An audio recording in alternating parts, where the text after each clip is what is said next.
Thank you. Good morning, all the people from the East time, and good evening, all the people for the other time in Europe and the West part of the world.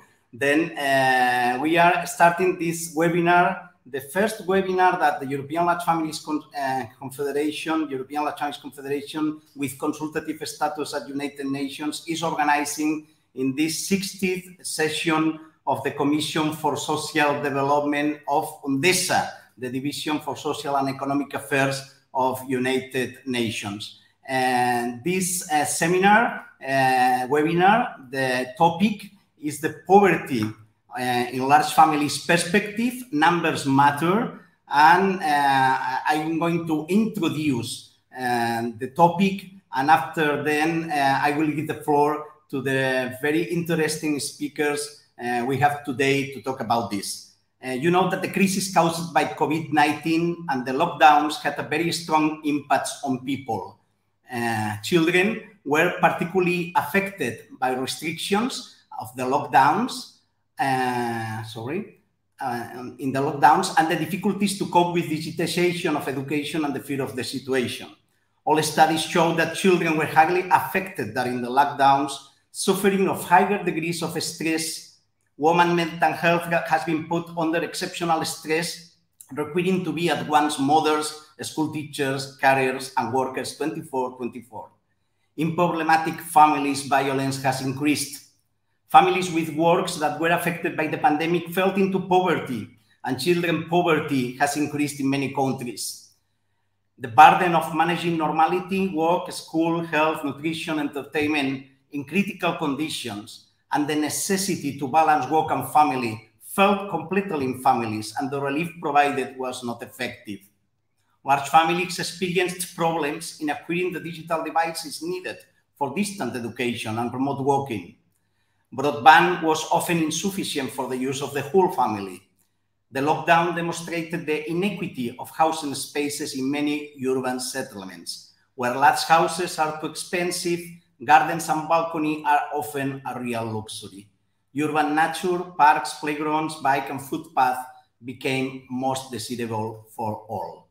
This is the situation, the context to talk about poverty in large families perspective. And I'd like to welcome Regina Maroncelli. Regina Maroncelli is the president of the European Large Families Confederation, to welcome all the participants. Buonasera. Regina, how are you from Italy? Raul, good evening. Here in Italy, it's getting dark now. Yes. Thank you, Raul. And thank you, everybody.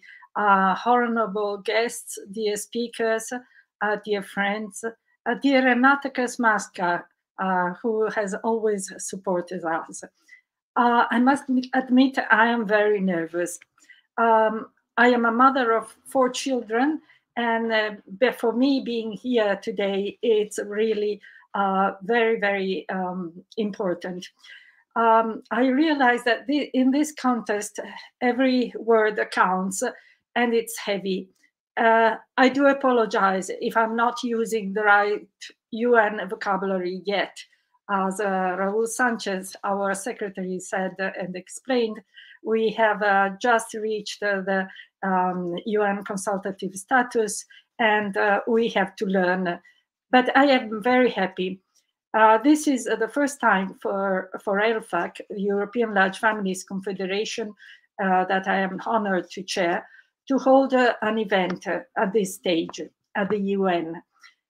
It is a dream came true and a huge responsibility. Our confederation was born in 2004 with the aim to create and gather large families associations in order to represent the social and economic interests of families with children in general and large families in particular. Today, we bring on the global stage of the UN the voice of those families who have chosen to have 3, 4, 6, 9 children or more, families that have found in their children the joy and the meaning of life, from Europe and all over the world. Large families have been a normality until, let's say, the 60s, the 50s. But now, in many parts of the world, they are a kind of rarity, if not an oddity. In Europe, large families represent less than the 13th% of households where children are. In many countries like mine, in Italy, less than 1% of families have more than 4 children. But we are not only few. Large families have become almost invisible during these years. You can check. There's very little scientific literature about this kind of families, very little research, and very little statistics as well. It's very difficult to have data. Almost every research in population just forgets to consider the number of children in a household. And this is not really helping us.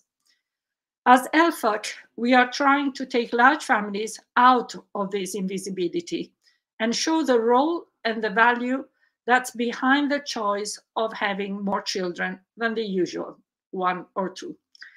Having a large family is now, almost everywhere, a matter of freedom, a personal choice that is relevant for society, not only in terms of numbers, as we considerably contribute to tackle the demographic crisis, but also, as recent studies revealed, in terms of values, as a large families can be a good school of social skills like sharing, teamworking, empathy, sobriety, brotherhood. How can you learn brotherhood without brothers?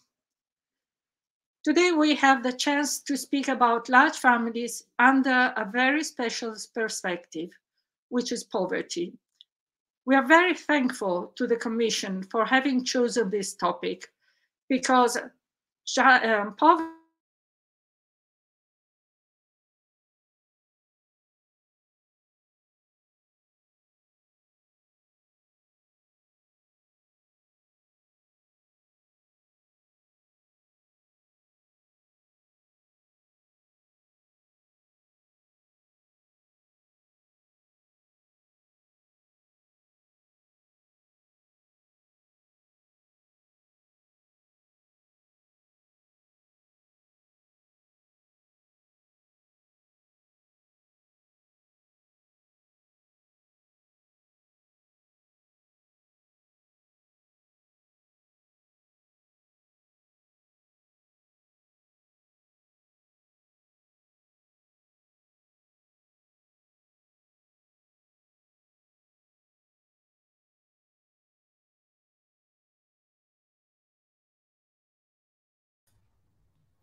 Hello, sorry.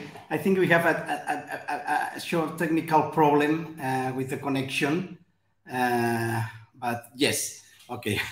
This is typical in online webinars. Sometimes technology is not helping us to do a good broadcast. Then I would like to introduce you Professor Anis Benbrick. He's an associate professor in the College of Public Policy of the Hamad bin Khalifa University in Doha, Qatar. He was leading an international survey and research about the impact of COVID-19 in family life, and he's going to talk, to speak us about large families and poverty, a global overview. Good evening, Professor Anis Benbrick. Good evening, good morning. Thank you, dear Raul, and thank you, ELFAC, for having me. I'm very pleased to share some of the results of our survey. I'll start sharing the presentation. As Raul said, the study is one of the largest survey on the impact of COVID-19 on family life, and has been conducted since March 2020 and still ongoing. The study has been conducted in 72 countries using a survey translated into 23 languages. The survey has been conducted with the support of a large team, colleagues and friends, including dear friend Raul and Regina, and many other friends from all over the world, representing academia, NGOs, and many civil society organization. Partners includes NGOs from all over the world, from Africa, Latin America, and Europe, and of course with the strong support of ELFAC to collect data. As I mentioned, the survey has been conducted in 72 countries, representing almost 75% of the world population. The survey covered many areas. We tracked the impact of the pandemic on mental health and well-being, marital relationship, parenting, childcare, satisfaction, and family policies. And today I will focus only on the impact, the economic or the financial impact of the pandemic on large families. As you can see and here in the slides, I define large family as those who have 3 children and more for this presentation. As you can see here, so the result represent a sample of more than 115,000 response collected since March 2020 until end of December 2021. As you can see in the slides, I'm not sure if it is clear that there is a huge gap between high income or global north and global south. The financial impact weighed heavily on large family in the global south. As you can see in this slides, over 50 or ranging between 40 and 50% of large families in the global south reported that they lost their job or had to close businesses or had a reduction in wage and salary during the pandemic. And will be clearly here, as you can see in the second figure, that large family in high income countries in the global north fared better during the pandemic.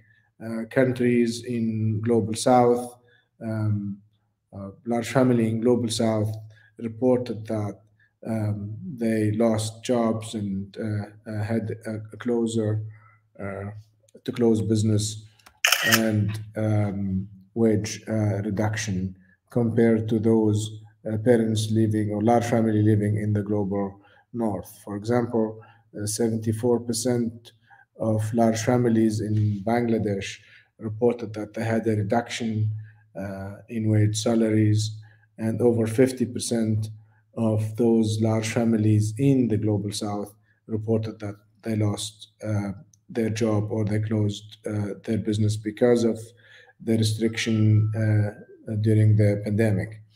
If we zoom in countries in high income or high income countries in the global north, we can see here, so in these slides, we measured the financial impact, more specifically large families' employment by the different variant.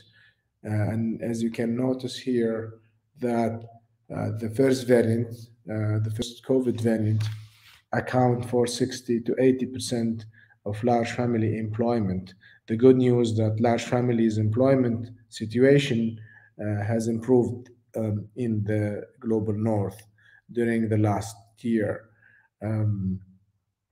So as you can see here, that the large impact of large families' employment happened between March 2020 and May 2021. Delta variant and Omicron variant contributed, of course, to large family employments and loss of job and closing business. Here, as you can see in this figure, that large family income declined by, again, 60 to 80% during the first wave, the first wave of the pandemic, and has improved since the last year in high income countries in the global north. If we go back to the overall countries, we found that large families' income declined by 5 to 25% during the Delta and Omicron waves. So what we did here is we took the data collected between March 2020 and May 2021, before the announcement of Delta variant as a baseline, and we compared the difference in income as reported by large families. As I said, large families here is defined by those families who have more than 3 children. And we noticed that the income as reported by those families declined between 5 and 25% during Delta and Omicron waves as presented in their slides worldwide.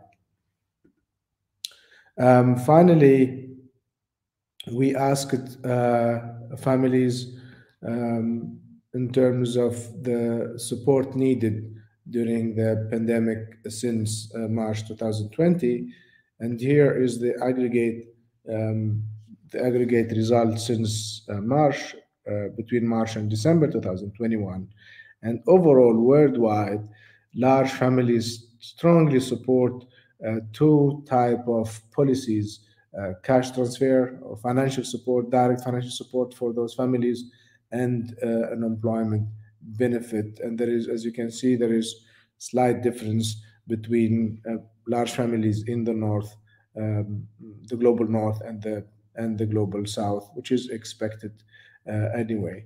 But if we go back, so my main point is this slide, that large families worldwide really suffered economically during the different variant, but mainly during the first wave of COVID-19, which require strong support from civil society organization, government and UN agencies to promote or to spend more on those families during this difficult time. So again, thank you for ELFAC for having me, and I'm very happy to take your question. Thank you very much.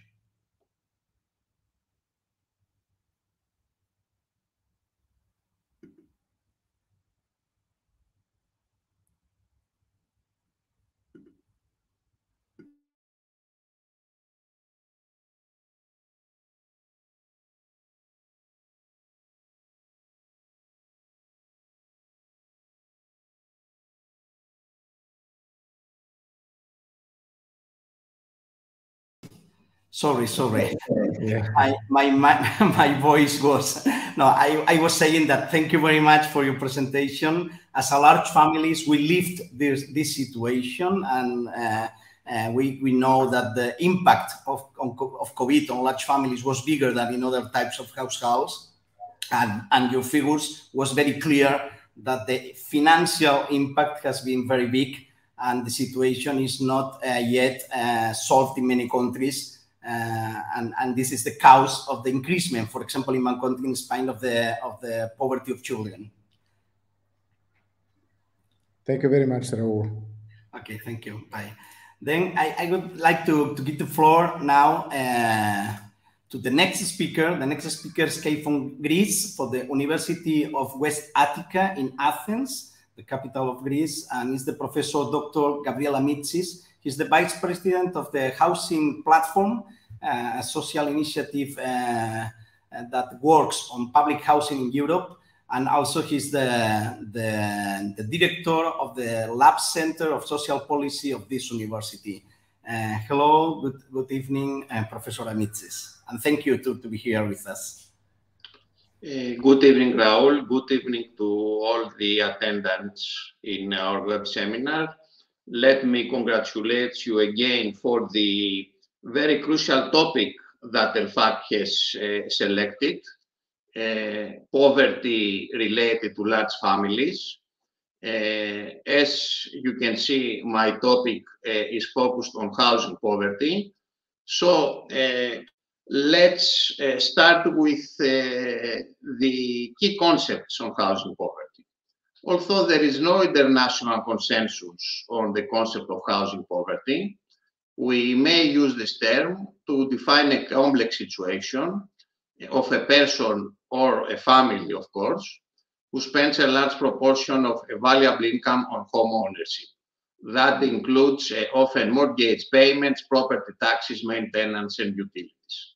In addition, housing poverty refers to problems to guarantee the so-called adequate housing. What is that adequate housing concept? It means a house that meets the current national technical standards in the country or in the region concerned, is in a reasonable state of repair, provides a reasonable degree of thermal comfort, and of course is available and accessible at an affordable cost. Let's now discuss a little bit the causes of housing poverty. And given that we are part of a side session of the broader UN family, I will refer to UN definitions and research results. According to UN Habitat, housing inadequacy is caused by a range of interrelated factors that may include population growth and rural or urban migration, lack of affordable housing, particularly for the urban poor, and of course, weak governance. But housing poverty, and this is something very crucial for the discussion about large families, also can include things like energy and fuel poverty, and of course, lack of access to water and sanitation. We have always bear in mind that nearly 15% of people around the globe lack access to electricity. But even in situations where people do have access to electricity, traditional research shows that the people with the lowest incomes often end up paying disproportionate shares of income for their energy. What about the global agenda on housing? I have adopted and want to show you the most recent results of the OECD questionnaire on affordable and social housing that makes a very crucial, even at the political level, distinction between countries reported that have a national housing strategy and countries without. As you see, the majority of countries reported that they have adopted and implemented a national housing strategy. But it's of great interest to see that 11 countries report that a national housing strategy is not currently in place. Let's see now a more broader global agenda on housing and families. Many countries have reported that their housing policy approach explicitly targets support for specific groups. You see the results if we make a selection concerning thematic groups. 27 countries out of the 40 that have participated in this research report that policy objectives they have selected target families with children. What does it mean? That 13 countries have no policy objectives that target families with children. This is something that we have always to take into account. And of course, what are the key challenges that put into question access of families with children to quality affordable housing? Here it's the main taxonomy according to the results of this global survey. Poor housing quality, high cost of land, shortage or even lack of affordable or social housing stock, high on rising housing prices, significant regional differences, and of course, difficulty in ensuring that housing policies are in line with broader demographic policies. Let me now turn my discussion into the most affluent region of the globe, Europe, in order to show you that even in Europe, we have identified many problems concerning housing poverty and families. Here I have selected the traditional indicators as housing affordability that may be analyzed through the so-called housing cost overburden rate. You see, this rate shows the share of the population who live in households that spend 40% or more of their disposable income on housing. What are the results for European Union 27 countries? More than 10% of the population in the European Union lived in households that may be defined as housing cost overburden. Another very interesting indicator, I'll show you the results concerning large families, housing deprivation. What is housing deprivation?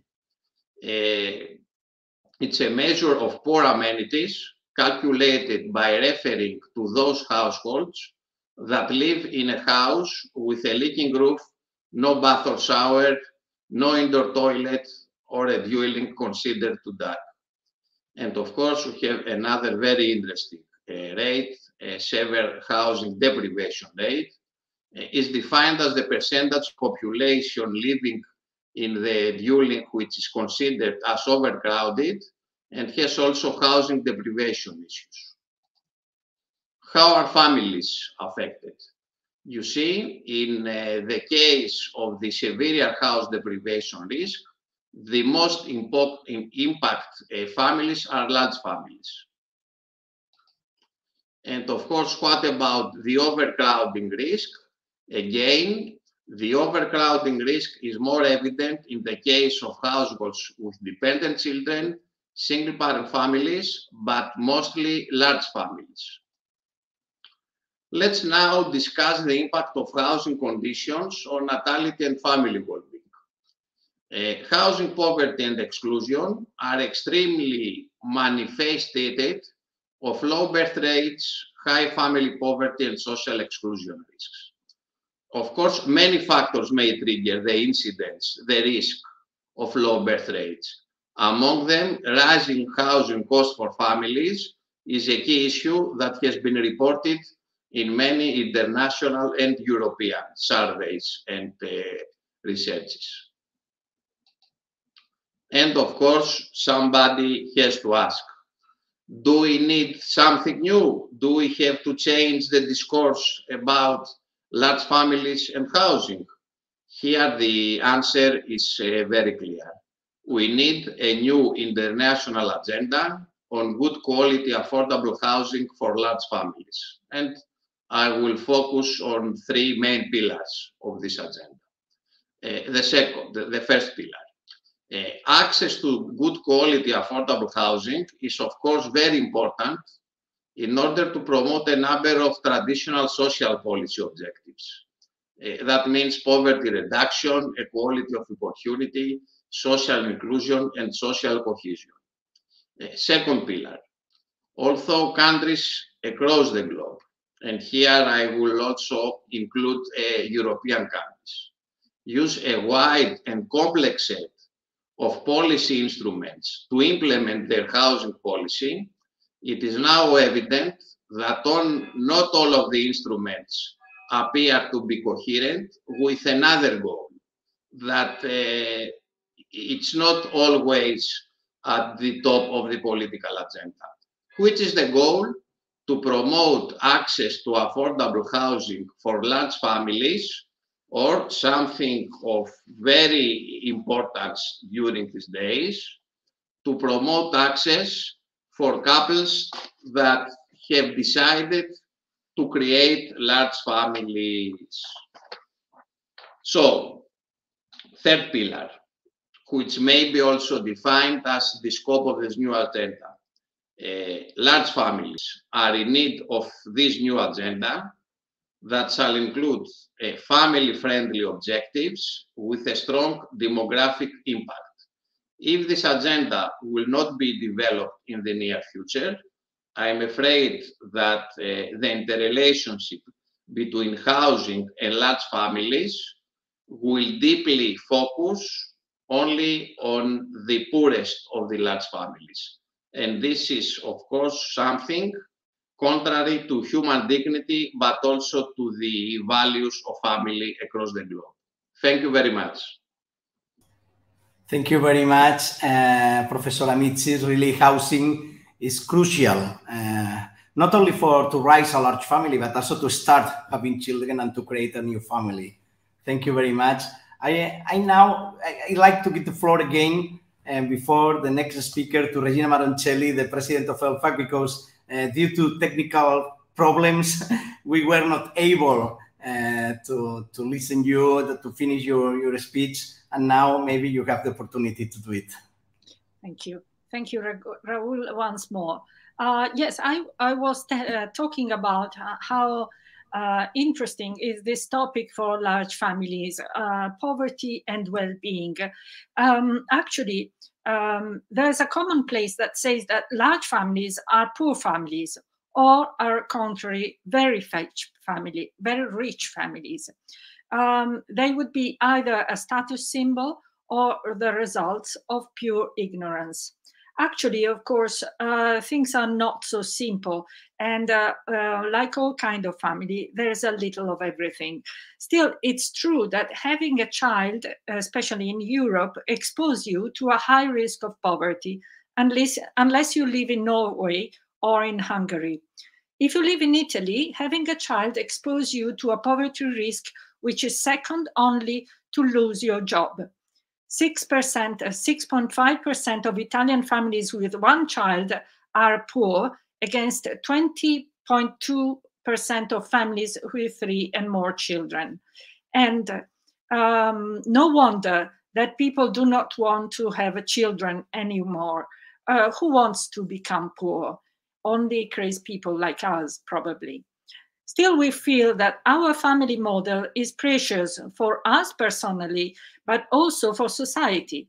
And we would like that people would be free to choose and have the children they desire, if they want so. It is not only a matter of money. Poorest developing countries have many large families. For developed countries, it is a matter of sizing society for children and families. Too little time to spend with your children out of work, too small houses to host a new child, too many requests from a market, from society. You have to be perfect, you have to be fit, you have to be rich and have many things. Things that are not really important, nice car, restaurants, clothes, and so on. Our modern world just don't take into consideration that we, large family, exist. Still, we have developed some tools, and you will hear about it.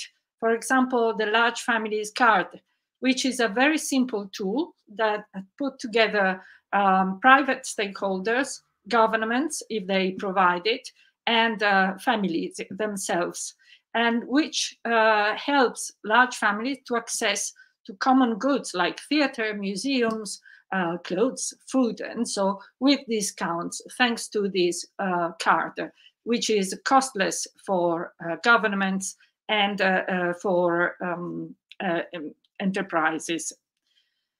So if it's that our society is not fit for children and for families with children was very clear during the lockdown. You will hear this about this. Actually, in this occasion, families turned out to be the real pillar of society. Everything could stop but not families.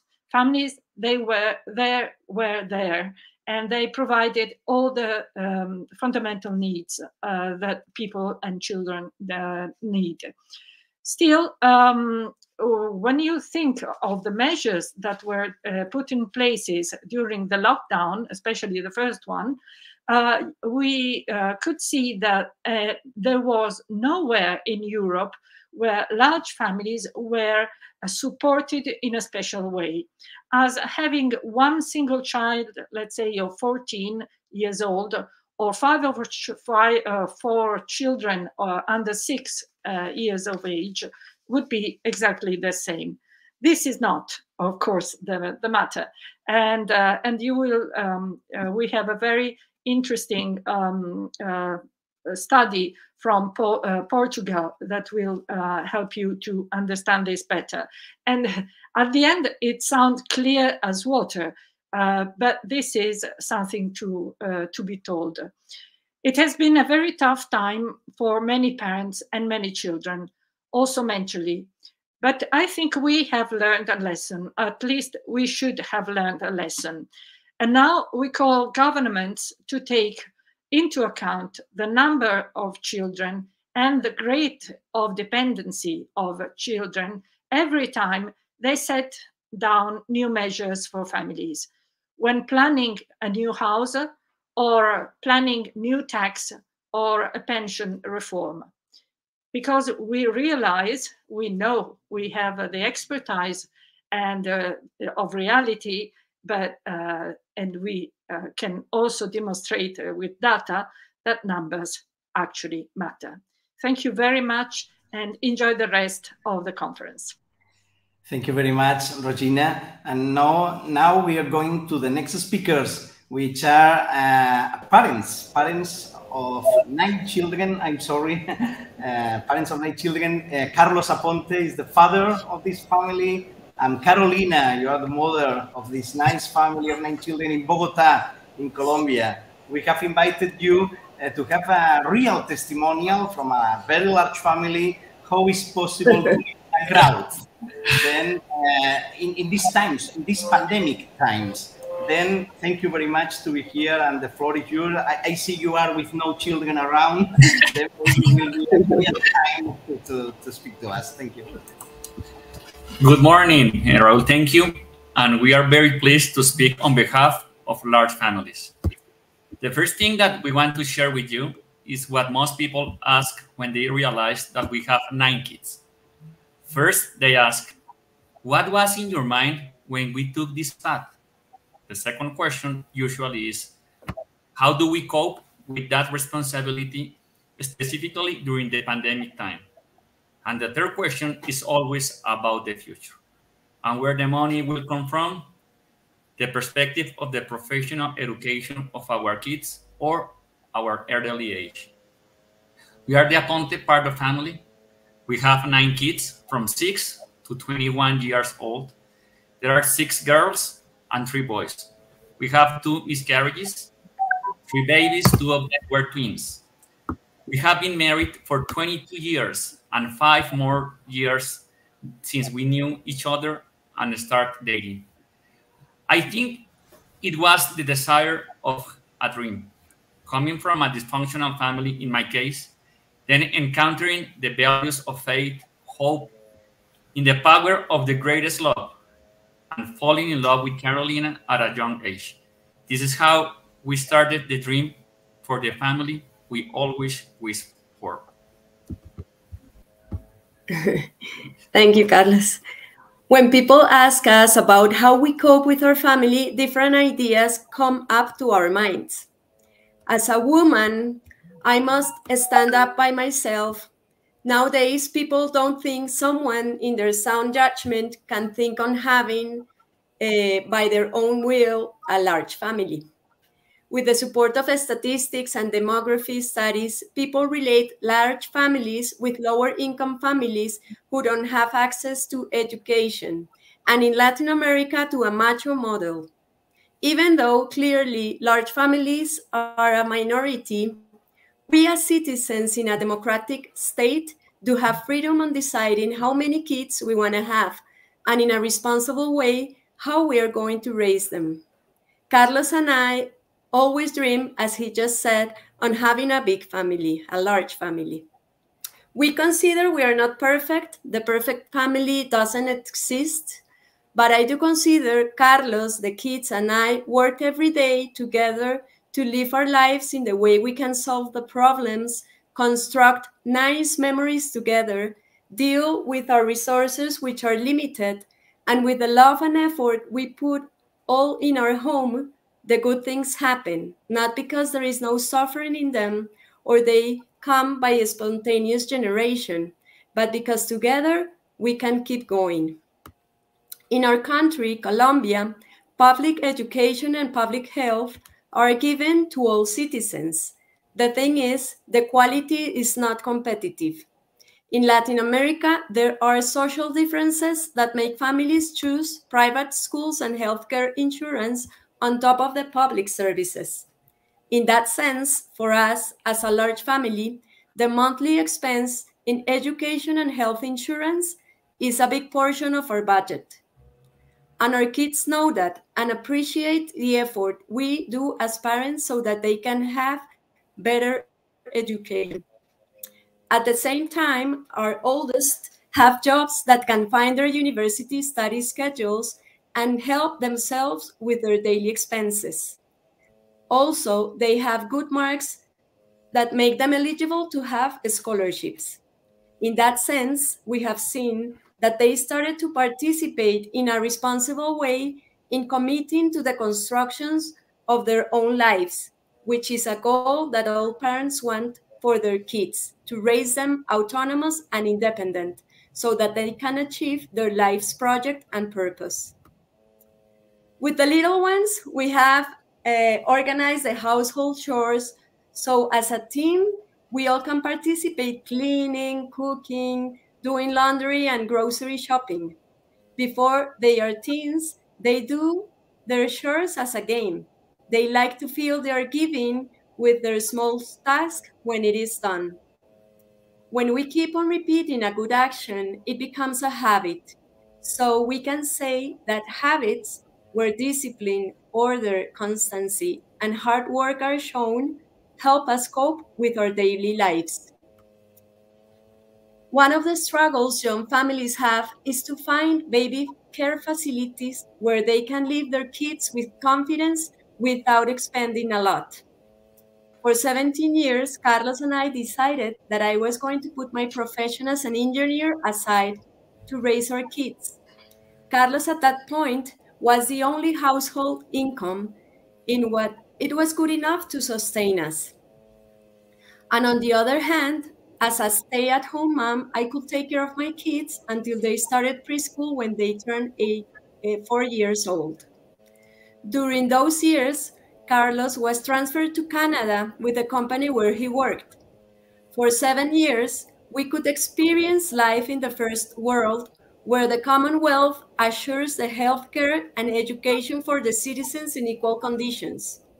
For us as a large family, knowing that our kids could attend a good school and have healthcare coverage was a relief.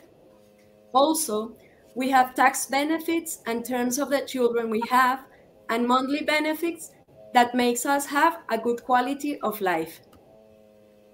On our way back home 5 years ago, when my youngest Ana Maria turned 1 year old, I was hired to start a preschool close in the town where we lived.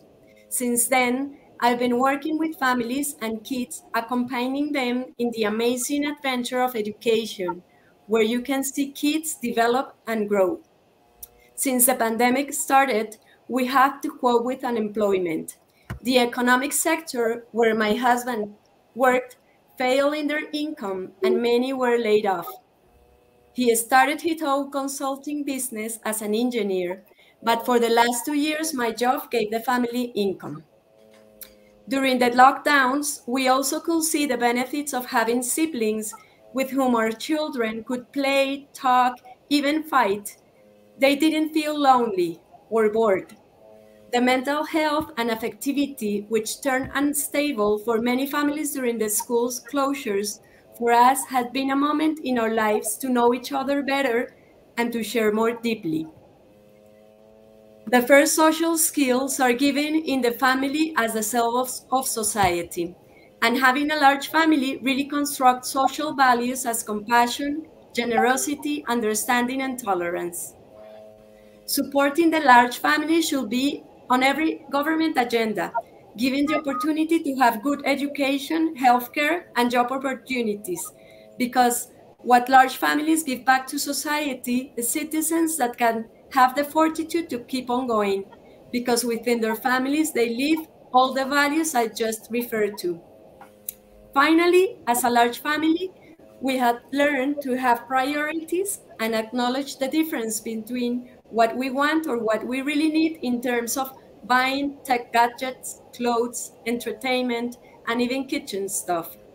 Because most of the things publicity tells you can't live with makes you have a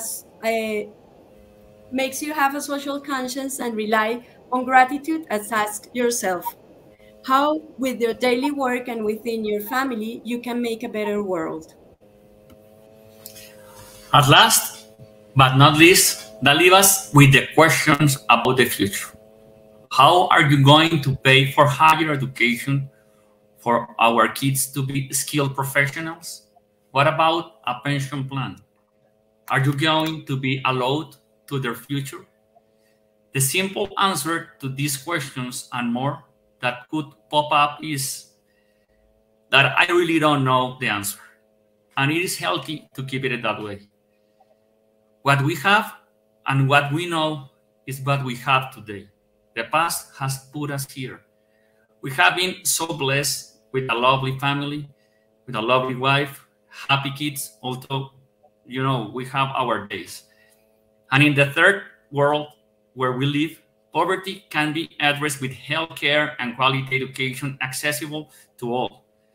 But most important of all, the best investment in human capital, even in the richest countries that give more equal opportunities to all, is to have a healthy and stronger large families. Anything that the governments can do to support that treasure, worth it. Thank you very much, Raul. Thank you very much, Carlos and Carolina. Really, with your testimony, we can see that it's not only the best investment for a country, social, economical, cultural investment, but also the best personal investment for you as a parents. Thank you very much. Thank you very much. Okay. Then, after this very nice testimonial of a family of 9 children, we can go to the next speaker. The next speakers came from Wroclaw. Wroclaw is a very nice city in Poland. In the University of Economic and Business, there is the Dr. Anna Bebel. Anna Bebel, she was doing a research for the Large Families Association in Poland, I think about the large family, or the family card, as a tool to fight poverty. We would like to know about your research, and thank you very much to be with us, Anna. Thank you. Good morning, good afternoon, or good evening, depending on the time zone. As Raul said, my name is Anna Bebel, and I work at the University of Economics and Business in Wrocław. It's in Poland. And today I would like to talk a bit about a program that can support families with children. Although the topic of my presentation is family card in general, I'm going to talk about large family cards, because here in Poland we have only such programs, and these were the subjects of my survey. So those programs are aimed at families with at least 3 children, because, as it has already been said, nowadays we consider most often large families to be those with at least 3 children. Let me change. Okay.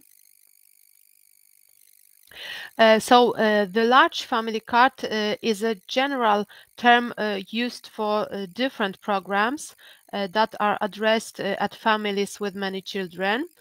Such schemes can be launched at national, regional, or municipal level.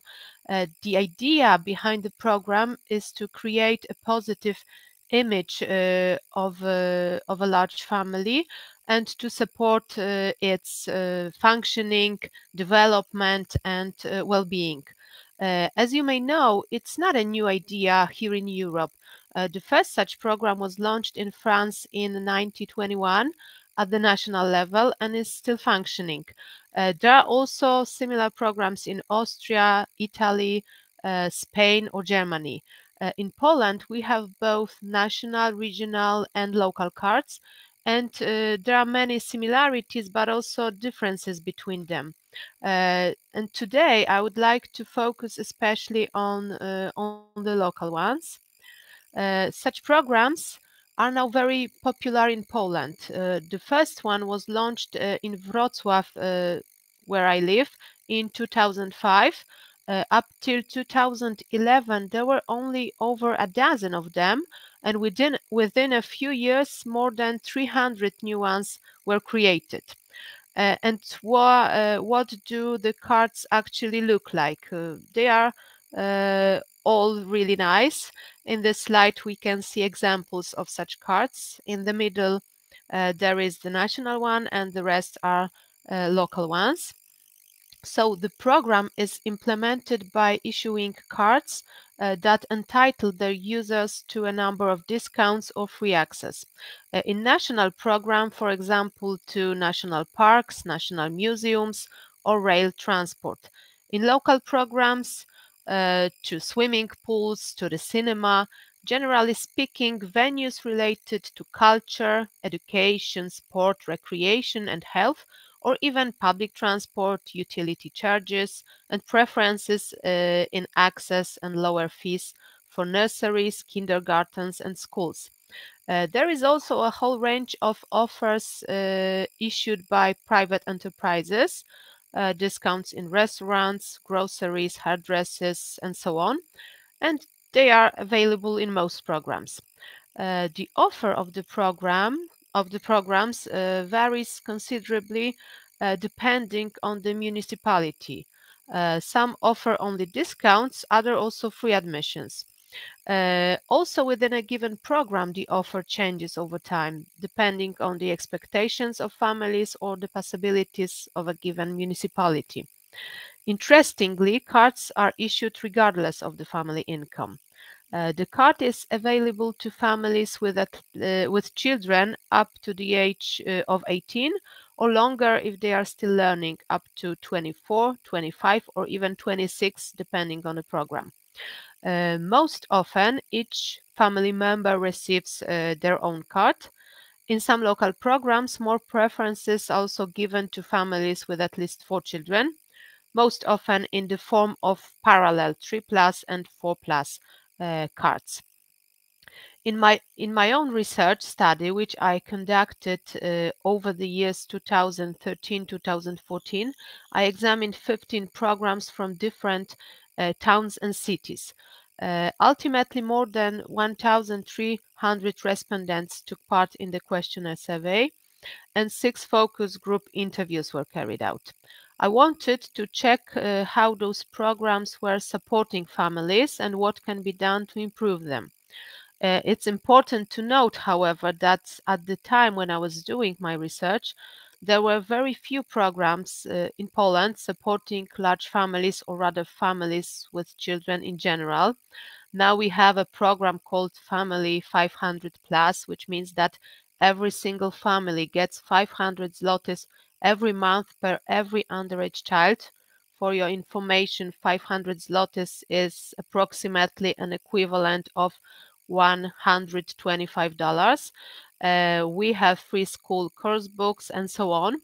So the situation of large families is now significantly better than it used to be. But let me present just the main results arising from my research. The research has shown that families are very interested in the program and its further development. I noticed that families were very keen on answering my survey questions and participating in focus groups.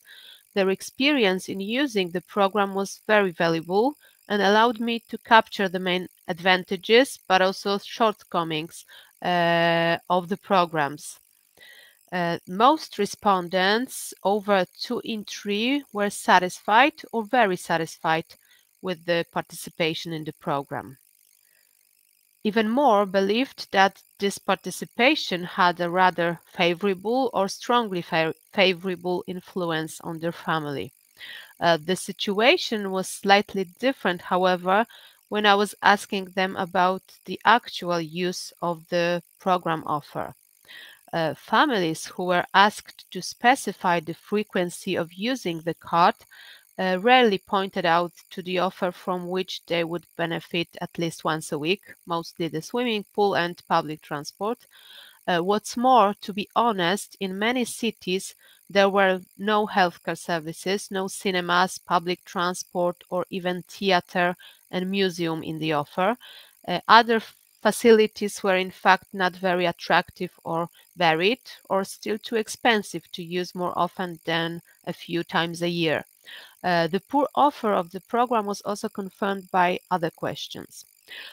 Among the offers available in the programs, undoubtedly the most wanted and frequently used by families were those connected with sport and recreation, swimming pools, gyms, ice rinks, zoos, sport activities, and so on, culture, like cinemas, theaters, museums, cultural events or workshops, and public transport, for free or with 50% discount. Offers of this type were especially important for large families. Without the card, many of them would have to give up their activity in those areas due to financial barriers. These offers made it possible to organize the children's free time in an active and valuable way, and they positively influenced the integration of the family and the development of human capital. Offers in the area of education and health were rated much lower. But I think this was probably due to the fact that almost all of the programs lacked such proposals, or they were completely inadequate or unattractive for the respondents. Respondents declared their willingness to use most of the potential offers and services that might be found in the new program offer. The most desirable ones were those that provided a better quality of life for the children and help with everyday expenses such as payment for rent and utilities. Equally popular, and also the most popular so far, were cultural and sport offers. And finally, let me show you some examples of good practices and most common failures discovered in my survey. I'm not going to discuss this whole table, but you can see what respondents pointed out. It is important to note here, however, that since those statements over less than a decade, a lot has changed in Poland in relation to families and within the programs. For example, all textbooks at school are now for free. Cards are much longer valid. Parents don't have to extend them every year. And for example, here in Wroclaw, public transportation is now for free for every school child, not only those from large families. So to sum up, the very idea of introducing the large family card in Poland and many Polish cities should be considered successful. However, it's difficult to clearly assess the functioning of individual programs. Apart from its positive impact on the diversification of sports and recreation activities, it played a rather small role in supporting the condition of the family. The program was perceived by Polish families as a supplement rather than some real help, but now when families also receive financial support, their assessment could have changed significantly. Undoubtedly, the program has a potential that is worth using. However, the voice of families and their expectations regarding the scheme and its further development should be taken into account. The way to do it, which is used in certain cities, could be the inclusion into the program of non-profit organizations representing the interests of families. Among the 15 programs examined, just 5 declared any cooperation with NGOs, and only in 2 of them this cooperation was stable and successful. But it was these programs that received the highest ratings of respondents. Thank you very much for your attention, and of course feel free to ask questions. Thank you very much, Anna. Very interesting. As you know, in the European Large Families Confederations, we want to work in a global large family card for Europe and international, and I think your research is for us very, very useful. Thank you very and much. we wait for the questions later. Thank you. Then the last speaker, Vitoria Salvado, came from Portugal, Lisbon. She's in charge of the research department of the Portuguese Large Families Association, and she was also in charge to do the first research in cooperation with the European Large Families Confederation about the measures that countries, maybe regions or municipalities, I don't know, they took to cope with to face the problems of the pandemic, specifically on large families. Then the floor is you, Vitoria, to talk about this interesting research. Thank you, Raul. My name is Vitoria Salvado from the Research Department of Portuguese Large Family Association, and I'm very honored to be invited to this side event of the 60th session of the Commission for Social Development. I will start sharing an overview of a report that we developed during COVID-19 first lockdown. The main objective of this report was to review the policies developed and implemented in Europe. We focused on policies targeting families directly or indirectly to mitigate the effects of the circumstances caused by the COVID-19 pandemic. With the collaboration of several associations of large families adhering to ELFAC, we could identify and categorize the measures adopted in 9 countries: Croatia, Cyprus, France, Hungary, Italy, Poland, Portugal, Romania, and Spain. The main results of this report were that all the countries we analyzed implemented measures that supported families.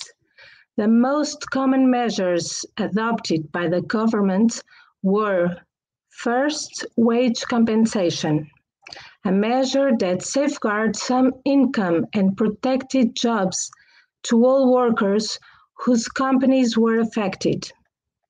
Second, parental leave, a leave to take care of children once the schools had to close due to government or health authorities' decisions. And third, measures related to loans, measures to relieve the expenditure of individuals and to increase individuals' liquidity for those whose income has been affected by the crisis. In terms of conciliating work and family, parents could opt for a parental leave or work from home with the kids. The parental leave implies a direct reduction in the family's income, which has a strong impact in families' finances. Furthermore, it was not always possible. For instance, if you could work from home due to the nature of your work, this measure was usually not available for the worker. Because of this, for many families, parental leave was not an option, and parents had to work from home with their kids without any further support. Working from home was an essential measure to stop the spread of the virus. However, working from home was challenging for some families and sometimes simply unsustainable when nurseries and schools closed. 2 main factors have not been sufficiently considered. First, the degree of dependency of dependents, and the second, the family's dimension. In the measure, children's degree of dependence, for instance, based on age or disability, was not considered. In this situation, it is not adequate to expect the same work productivity from a parent with a 2-year-old child and a parent with a 10-year-old child, because they have dramatically different degrees of dependency. Regarding the family's dimension, the more dependents you have, the more caregivers' dedication is needed. Given this, in this situation, it is not adequate to expect the same work productivity from a parent with 1 dependent than a parent with 3 or 5 or more dependents. It is also essential to consider the ratio between the number of caregivers, and dependents. In a nutshell, large families with more dependents and families with dependents with a higher degree of dependency felt helpless or were somehow forgotten during this period.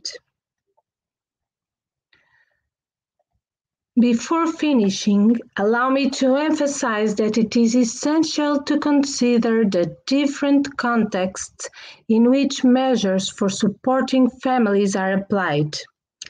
We cannot put all families in the same box and give them the same treatment. They are different, and their specificities deserve to be recognized in order to guarantee the necessary equity in the family's support. In general, this measure could have been much fairer if they had contemplated these 2 factors, the degree of dependency of dependents and the dimension of the family. In sum, we argue that special attention must be allocated to large families. We must recognize their exceptional contribution to society, and we should develop measures that guarantee large families good conditions so that they can overcome their specific challenges and difficulties with dignity. Thank you very much. It was a pleasure to be here. Thank you. Thank you very much, Vitoria. Then I tried to put on the screen also the other speakers to have some questions, but I would like to start with you.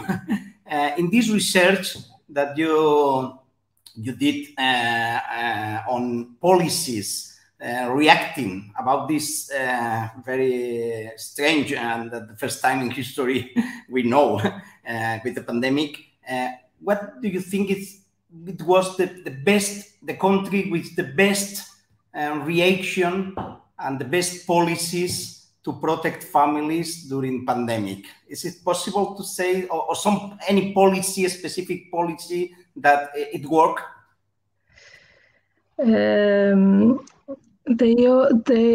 All the measures were very different. So I don't think that I have that answer for you. I'm sorry. No, unfortunately, no measure consider these factors that are crucial for large families and families, specific families. So I can't answer. Yes, I understand. It's difficult to say one specific policy, but maybe we can collect the best practices during pandemic and maybe to prepare a document for the next pandemic, because experts say that we need to be ready for the next pandemics. Then maybe it's better to be prepared with the experience you have collected from many countries. Definitely. I know, Gabriel, For example, about housing, you say that housing is connected with the decrease of natality, but maybe COVID natality and housing were directly affected. So there were a decrease of natality during pandemic, but we saw at the same time a decrease in the policies of housing. Maybe housing was not, because people need to stay at home and housing was not well prepared, and maybe people was not encouraged to having children during pandemic because the housing conditions. During the pandemic, we identified, let's say, some new major risks concerning guarantee of adequate housing. The first is, of course, the heaviest use of housing across the globe. Why is that so? Because due to restrictive measures adopted by governments or regional authorities, people were obliged to stay more in their houses. That has created many problems. The second, and is something that Europe is now faced with, it's the increase of rents across Europe. So rent adequacy, another key issue. And of course, due to the rise up of energy prices, energy poverty that mostly affects people that are obliged to use electricity or gas, like large families. So this correlation, that means heaviest use of housing amenities, energy poverty, and increase of rents has created major new risks that are heavily impact large families and families with many children. That was the main reason I am in favor of a new agenda about adequate housing and large families, given that these new major risks, of course, they have to discuss in the light of a much more important risk. It's the so-called social impact of COVID-19. Now we have seen only the health-related impact, but let's be prepared ourselves in order to address also the social impact of the COVID-19. Most European countries remember that during the financial crisis of the last decade, countries that were not prepared to mitigate the effects of financial instabilizations had also major problems. And of course, the Mediterranean South, Greece, Italy, Spain, and Portugal has, let's say, a very interesting experience about the social impact of the financial crisis. But let's open the picture. COVID-19 is everywhere. So beware of the social impact of the COVID-19 crisis with much more impact on housing conditions. Yes, I think that this social agenda is crucial, as you said, for the future. And if we want to change and to improve the social condition of families, as specifically large families. And I don't know, Anna, if the large family car, do you have any impression that in the countries where there is a large family car walking, the impact of poverty on large families was better or was higher or was lower, or it has any relation or nothing? I'm not sure about how this card can really influence the poverty level of families, because I can say only about Polish examples. It was, as I said, rather something additional, you know, to basic needs of families. So I think families can use this opportunity, use this card only if they have money to pay for museum, for the cinema, just the smaller amount of money, but still have to pay something. So it can work, but I think in cooperation with other other tools to fight poverty. You know. Yes, and maybe it's very important to be to have a good working together with the governments, the national government, the regional and local governments. Yeah, and of course, if they are good adjusted to the needs of the families, they only then this program can work properly, and families appreciate it, definitely. Thank you very much for all of you. We have arrived to the end of the time we have. Then thank you again. And I like to finish this webinar with the president of the European Large Families Confederation to say goodbye. And we hope to organize other events to talk on large families in this very important place, which is United Nations. Yes, thank you, Raul. Thank you all the attendees and the speakers. I think we managed to give a good idea of the reality of large families. Of course, we are very much European focused, but we would like to at least to raise the subject, raise this argument, and let's start talking about large families, not only in Europe, but all over the world. As we have seen, as we have heard from the Colombian family, things are very much similar around the world. So I think we can go home with a couple of takeaways, which is to, first of all, to consider the specificity of large families. They exist. And they are a good thing for society because of the human capital they are growing, and so they need the support not to fall into poverty, to prevent this situation. And another takeaway that can be quite interesting, I think, is the role of associations in working with governments in order to find a definite actually what is important for families, so that we don't miss the focus and we center the problem very fast, because children are growing fast and we need things to happen now, not in a distant future. Thank you very much for listening to us. And I hope that we will have more chances to talk about large families. Thank you.